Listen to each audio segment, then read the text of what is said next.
Gubernur Sumatera Selatan Herman Deru menginstruksikan agar warga makin disiplin dengan pengawasan pemerintah untuk menerapkan protokol kesehatan secara fisik. Pendisiplinan akan dilakukan di sejumlah lokasi, seperti pasar, pusat perbelanjaan, kegiatan keagamaan hingga tempat wisata, terkait new normal setelah pandemi COVID-19. Deru optimis perekonomian dapat berangsur pulih ketika new normal dilakukan. Ia meminta warga tetap mematuhi protokol kesehatan saat penerapan normal baru.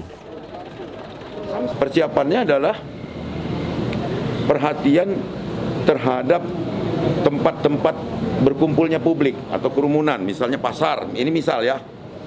Jadi lapak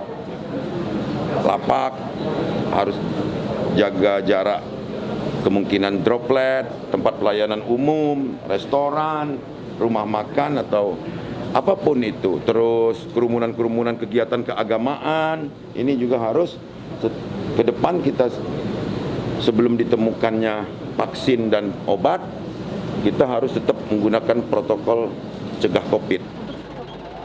Sebelumnya Deru meminta agar penerapan PSBB di Palembang dan Prabu Mulih tidak diperpanjang karena kesadaran warga meningkat.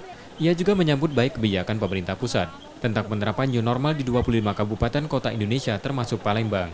Reski Oktora, Muklas Diferensial, Trivida, Kompas TV, Palembang.